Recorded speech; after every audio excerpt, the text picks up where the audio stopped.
Okay, welcome everybody to the Excavation Profits Podcast. I'm your host, Scott Andreessen, and we have a very special guest on the podcast today, Jonathan Goldill, who is a business growth expert, and he is published author of this book right here, The Disruptive Successor.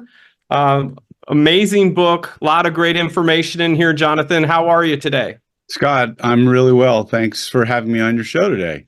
Look forward to talking about the subject at hand here.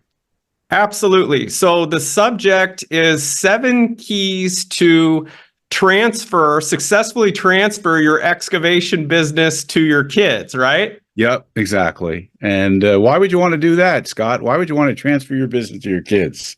We'll talk about that, I guess, right? Yeah. Now, I've talked with hundreds of excavation business owners and septic business owners, and by and large, many are multi-generational family-owned businesses where it starts with sometimes the great-grandfather or even before that, but then the grandfather, the father, and then transfers it to the son or, the rest of the children. Well, it makes a lot of sense, right? There isn't a lot of schooling that people go to learn and think, oh, I'm going to go to school and become an excavator when I get out of school. It's a trade that you learn that's passed down from generation to generation, like other trades, like, for instance, plumbing. You notice on the trucks in your community, it's oftentimes something and sons or something and sons. Plumbing is learned through your father, who learned it through his father, etc. Yeah. So let's talk about it.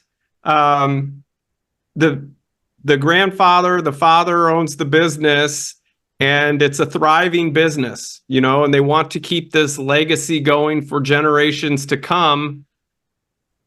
What are their next steps? How do they know they're doing the right thing?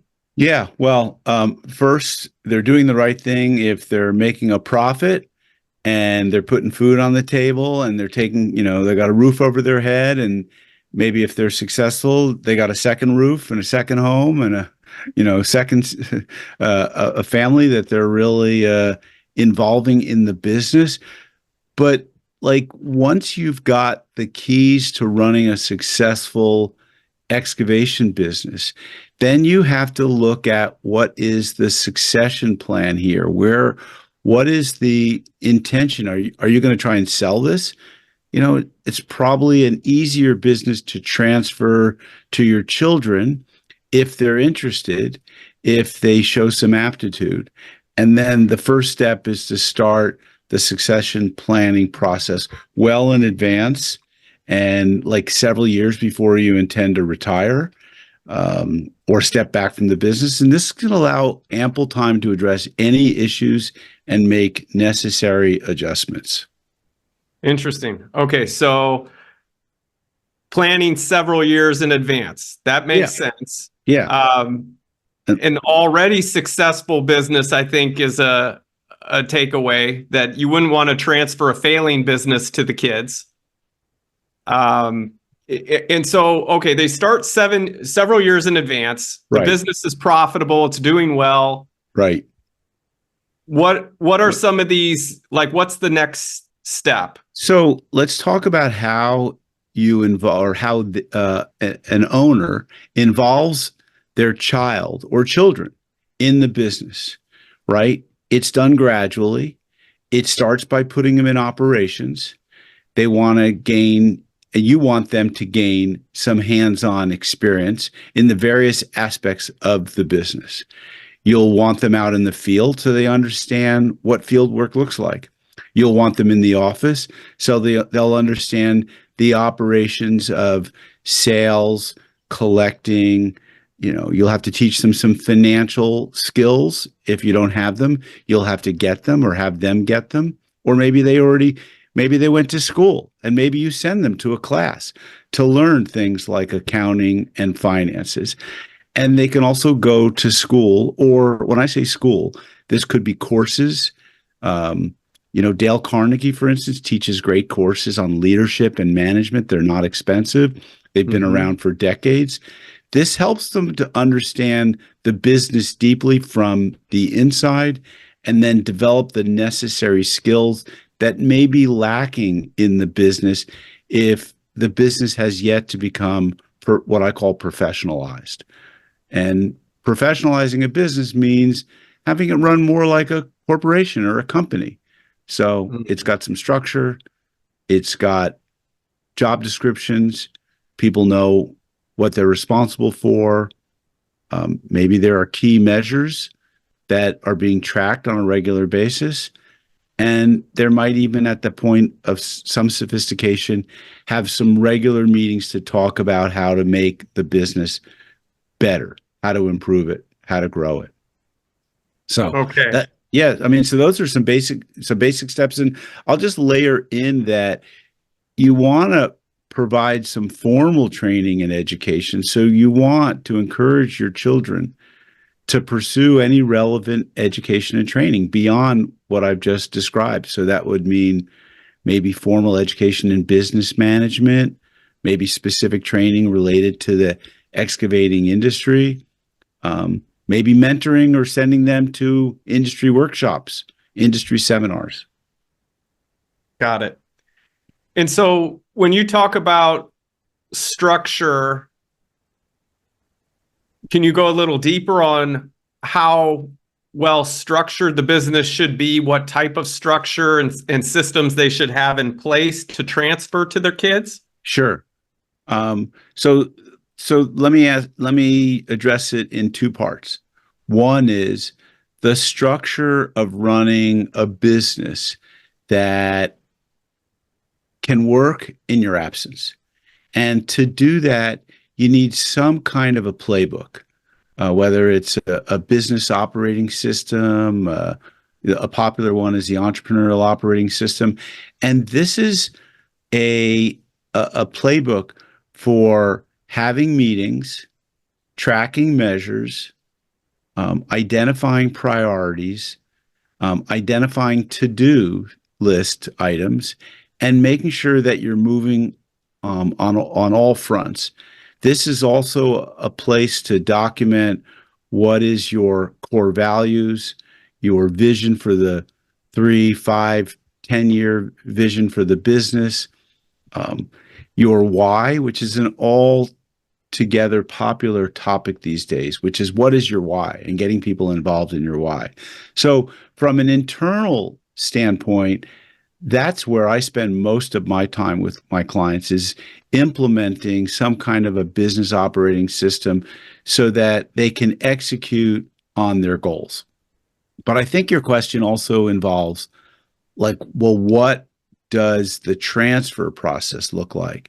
And this is where you want to establish clear roles and responsibilities, because those are going to evolve and change over time. Right? You're going to pass the baton from one generation to the next.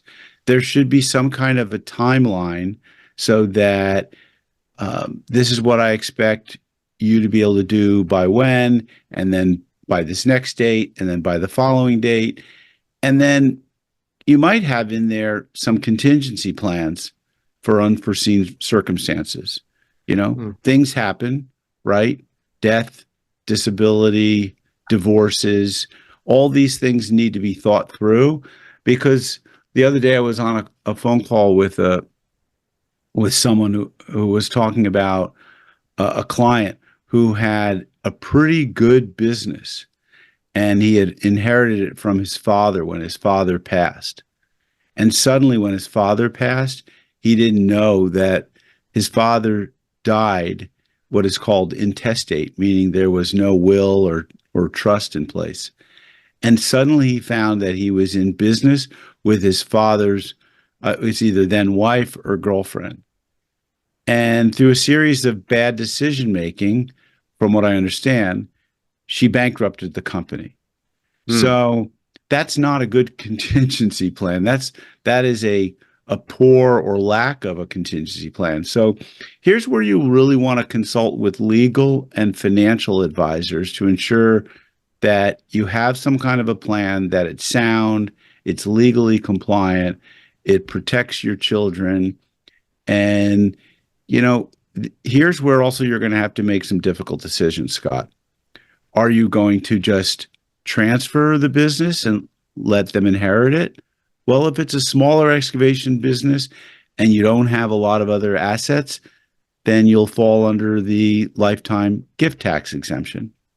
But if it's a larger business, or if you believe that, no, my child shouldn't just inherit this, they should earn it, they should buy into it, then you'll have to structure some kind of a buyout arrangement. And that might look like an earnout, or it might look like, them getting a loan and paying it in cash or some combination thereof.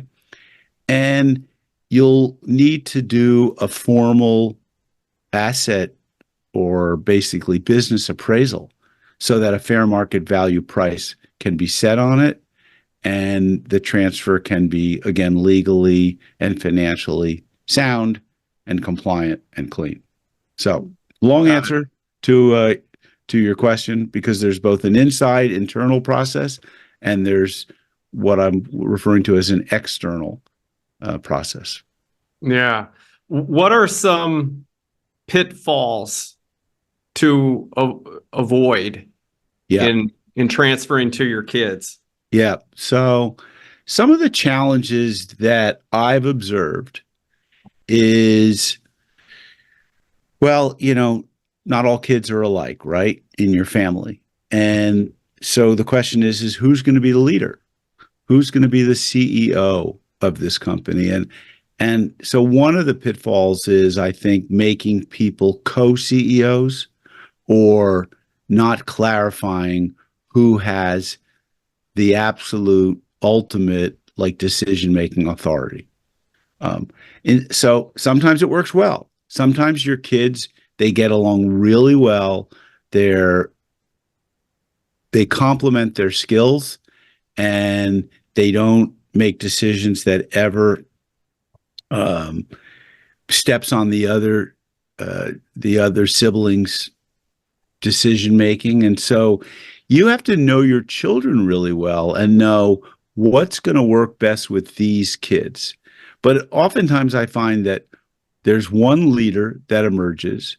You need to make that clear, and you need to communicate it, and you need to address any concerns, misunderstandings, conflicts, and do this well in advance of the transfer actually taking place.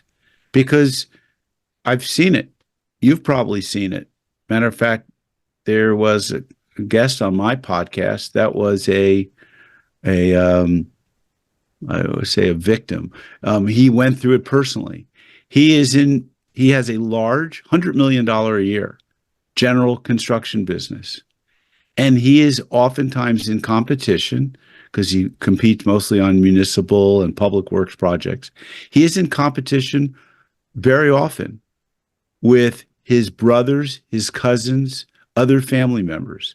It's a 100-year-old business, and there's 4 competing businesses in this area. It's north of San Francisco, and they're all competing on the public works projects, and their company names sound very familiar. And this is because there's divisions in families. Brothers, let's say, start a business. They're older. Now they've got their children. The children are cousins of each other. Maybe they don't all get along or all like each other. There's a tendency to split off. So how you manage your family and how you manage your business are going to be integrally intertwined. And this is a challenge, right? So these are some of the pitfalls that most recently I had a client who built the business, he and his brother and their father, and they have other siblings and some step siblings in the business. And there was a difference of opinion about how to, what direction to take the business in or how much to grow the business. And there was some infighting between the 2 brothers. And it resulted in one brother basically winning out and convincing the other brother to leave, and they would buy him out.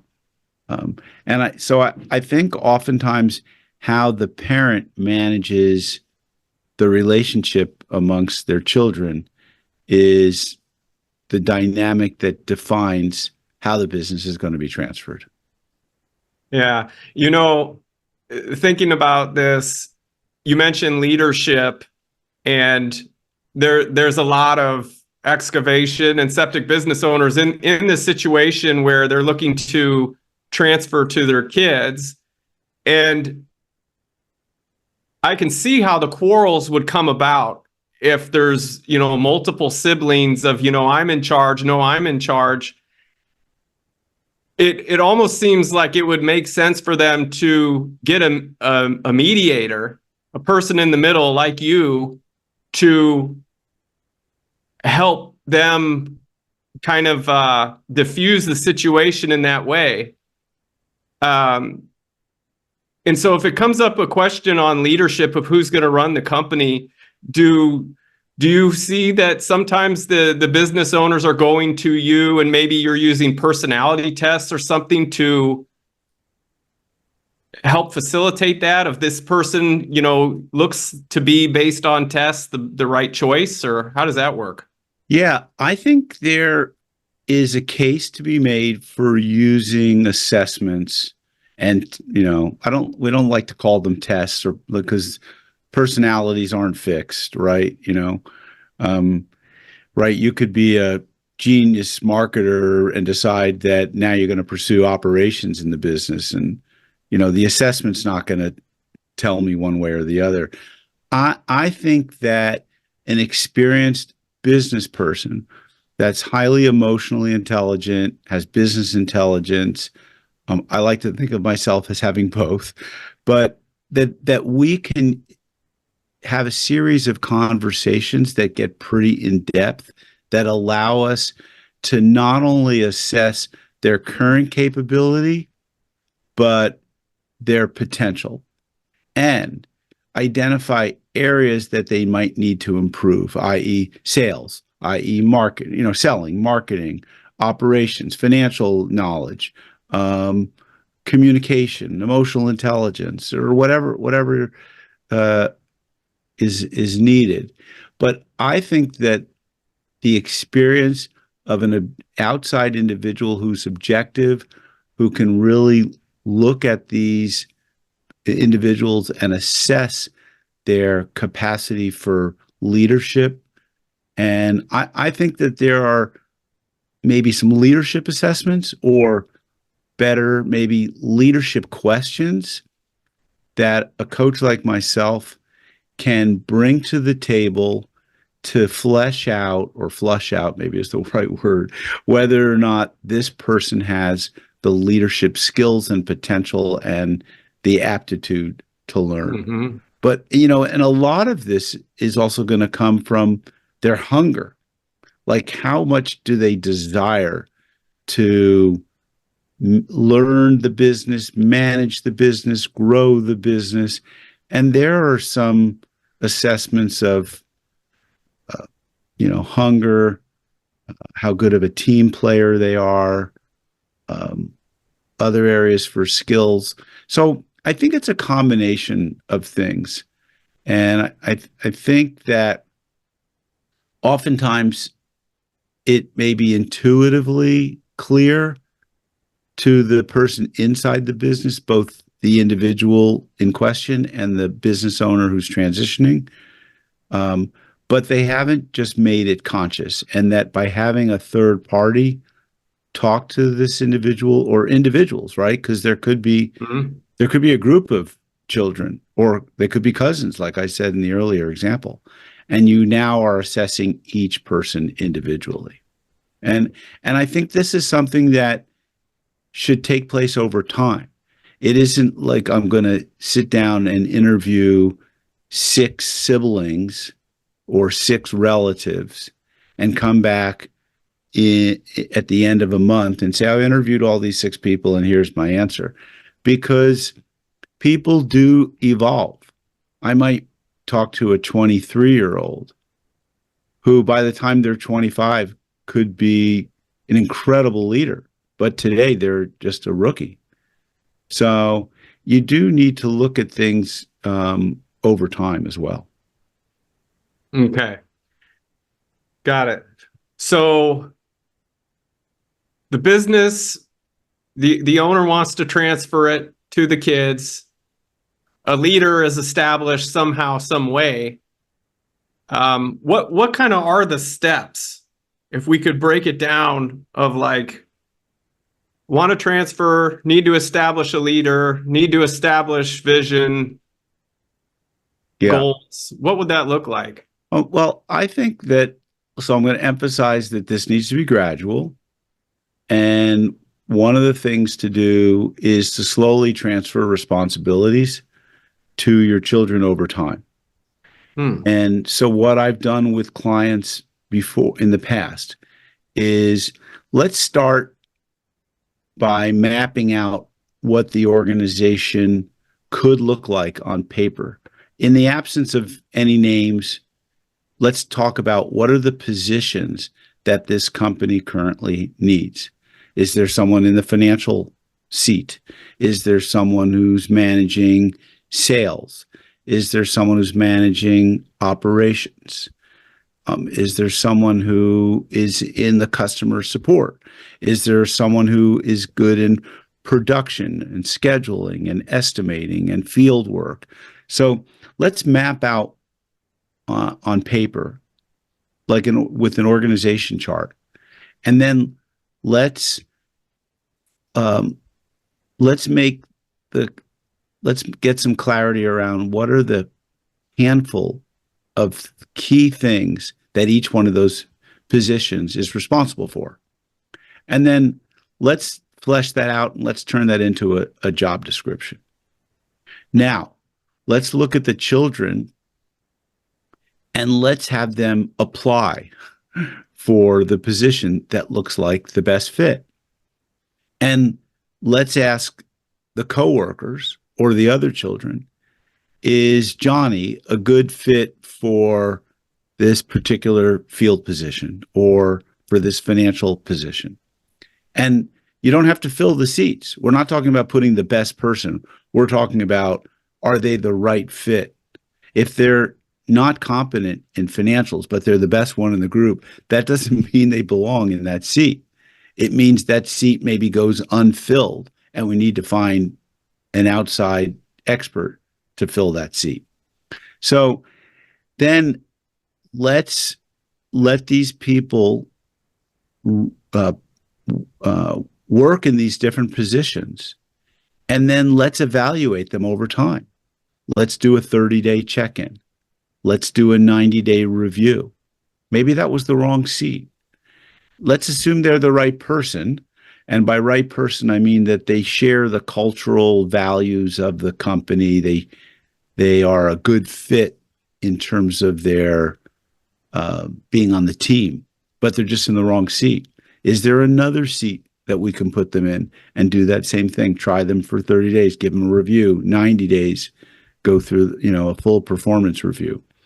So gradually increasing responsibilities as these individuals gain experience, gain confidence.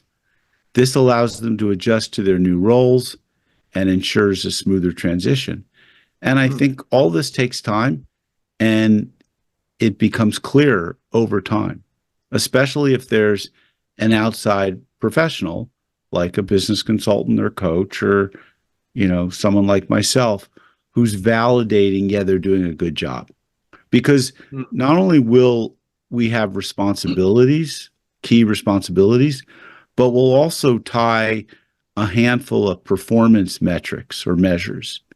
And that way we'll know, they're doing their job well, and they'll know they're doing their job well, right? You wouldn't hire a salesperson without having some performance measures in place. And so we would do the same thing for each one of the positions and make sure there was performance measures. So that's how I would approach it. And each company is going to be different. I don't know where they are in this process. Maybe they have nothing on paper, nothing identified, nothing planned. But once we have the semblance of a team and people in the right seats. Now, to get back to your question, I then put these people in a room, in a meeting, and let's talk about, where do you want to be in a year, in 3 years, in 5 and 10 years?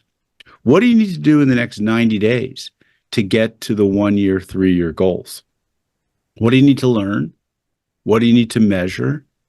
What does success look like?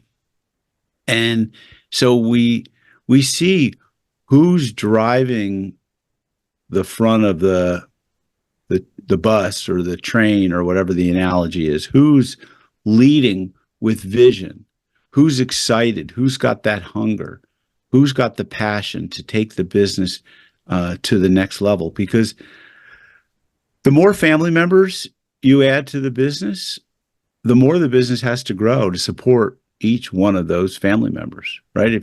If you're going to add, if there's a mom and dad that's running and owning the business, and you're going to add 4 children to the business, you need to 4 or 5x that business so that all these families can be supported.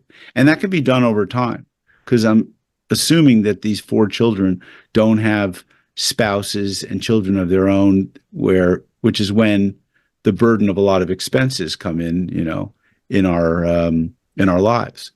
But eventually they'll probably have families, and those families will need to be supported. And so you're going to need to grow the business. And this is the process that you'll have to go through to turn it over, succeed, and grow.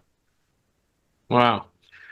So you help them break down various positions within the company, sales, finance, and so on, field work, all that, everything. And then there's KPIs within each position. And then it's the siblings or family members are working the different positions, and based on those KPIs, either you're seeing progress in the right direction or not. And if so it's not just a 1 month thing, you didn't hit the KPIs, you're out. It's more, let's see gradually over what, 3 months, if we're seeing a progress in the right direction. And if you're not, do you see like a lot of rotation within positions and family members trying to fill different seats? Look, I think that's going to depend upon the versatility of the children. I mean, ideally, wouldn't it be great if your kids were so versatile that they could, if they were, look, let's look at it like it's baseball. Wouldn't it be great if they could bat and field left-handed and right-handed? Wouldn't that make them pretty versatile? Wouldn't it be great if they could play third base and first base? What about pitch and being the outfield? I mean, but typically what I find is that there's a child who gravitates towards being in the field. They don't have the book smarts or the interest to learn things like computers and finances and accounting, and they don't want to be in an office. They dread the idea of having a roof over their head and being shackled to a desk, and be on Zoom meetings or things like that. They're good technically, and so they need to shine in the field. And they might not even be interested in having KPIs, but we'll have to figure out, so what's a good KPI? I don't know. Maybe safety.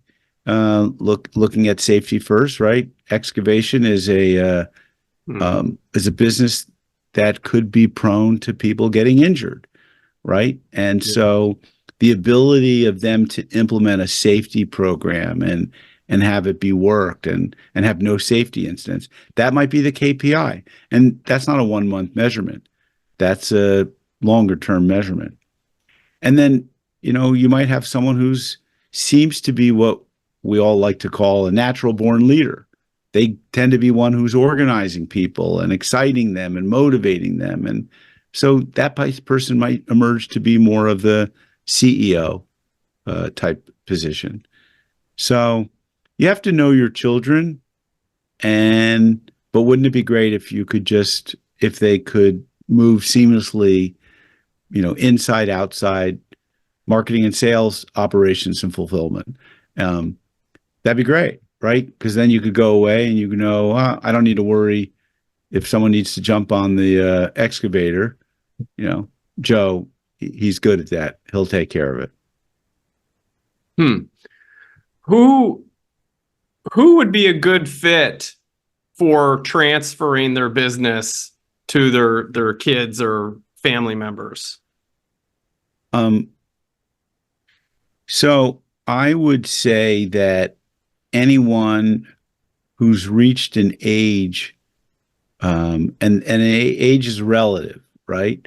But reached an age where their vitality is maybe not as strong, or their ambition is not as great as it used to be, where maybe physically they've been doing a lot of laboring and they just can't physically do that kind of work, getting up and in and out of an excavator.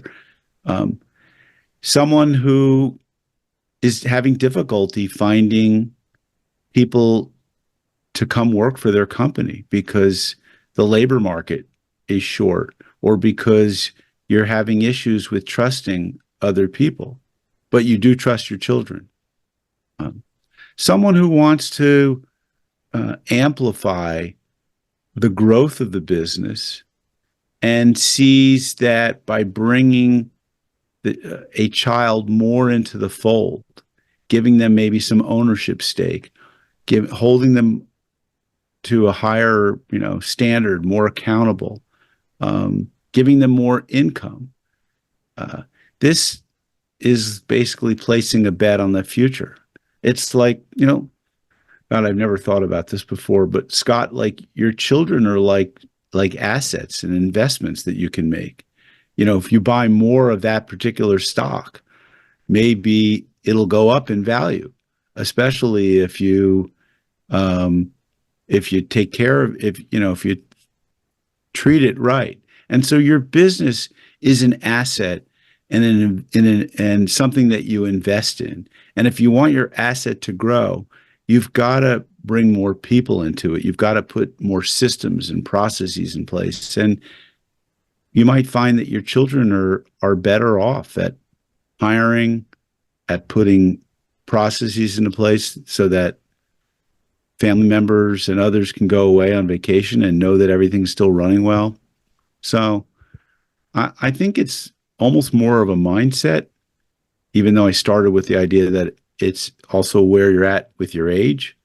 I don't know too many 40-year-olds or even 50-year-olds that are really ready to transition their business, unless they're what I call mountain climbing entrepreneurs, which is they climb one peak and they're now looking at the next peak. So they build one business and they think, let's exit this business. What's the next business? And these are serial entrepreneurs. And I don't imagine there's a whole lot of them in the excavation business. These are closely held, typically passed down from generation to generation. What other words of wisdom can you recommend to someone that's in this situation and they fit the bill? They know that for whatever reason, they've taken the business as far as they can or want to go. But, they are in a position where the business is thriving. It is successful. They do have children that are wanting, willing, and able to take it over. What else can you share with them? I like to use the acronym BOAT. I think if you have a business that's doing between $1 million and $5 million, 5 and 10, 10 and 20 or more, you need to build yourself a boat. And a boat is a business owner advisory team.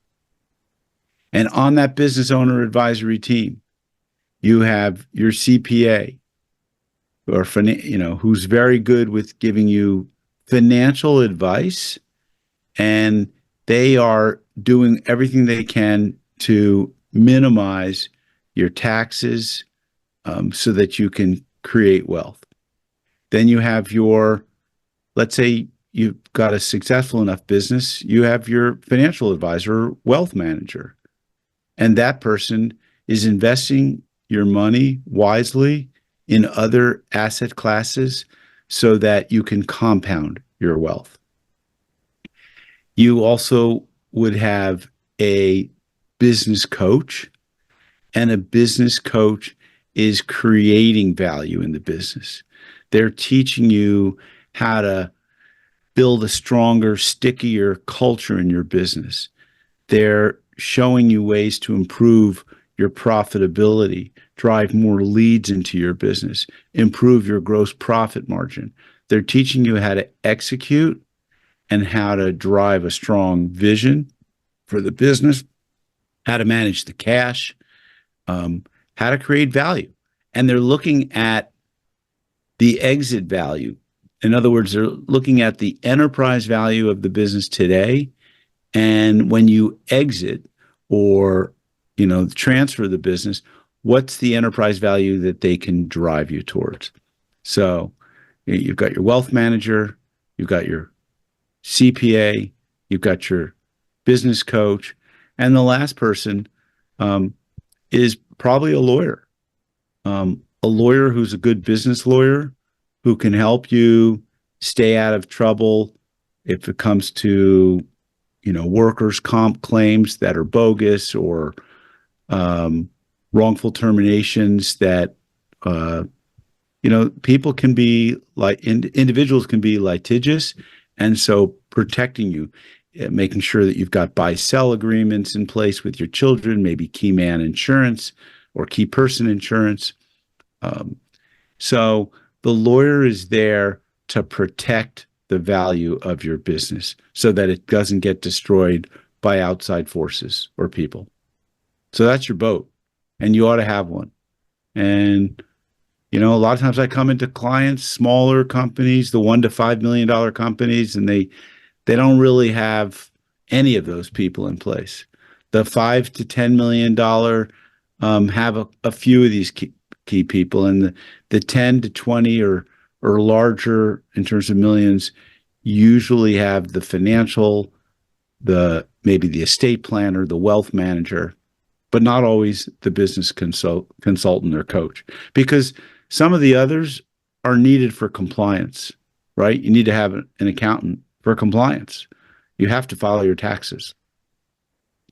And a business consultant or coach can really create value if you get the right one with the right experience. Awesome. Now, you specialize in helping to transfer the business to children. Do you also specialize in just overall transferring the business to new owners and that way too? So I really specialize as a growth coach, and that's both being a personal and business development, business growth. So in terms of transferring, a lot of times that's a legal, that requires a lawyer. It's a legal process. So I don't get involved in that, but I might advise the clients on what might be a fair structure. What are the steps that you need to do to get an appraisal, get a value? So it's not my area of expertise, and I leave that to the lawyers to do that work. Sure. Awesome. Well, I think that this was awesome. I mean, there was so much information and good advice in this segment that how can people find you and reach out to you if they have more questions or need some help? Right. So there's a lot of different ways they can find me. I'm on LinkedIn, Jonathan Goldill, the Goldill Group. Disruptive Successor is both the title of my book and the title of my podcast. And you just Google Disruptive Successor, you'll find me. And thank you for showing the book. Yep, it's a guide for driving growth in your family business. Great book, guys. Thank you. And my website, thegoldhillgroup.com. You can learn more about what I do, read more about my my background, my programs, and a ton of blog content on there, as well as all the podcasts. So lots of different ways they can find me. Thanks for asking. Cool. All right. Well, I guess that's pretty much time. I want to thank you so much for being on the Excavation Profits podcast, and loved having you on as a guest. Thank you so Thanks much. a lot. Thank you, Scott. All right. Take care. Have a good one. Everyone, thanks for joining us, and reach out to Jonathan.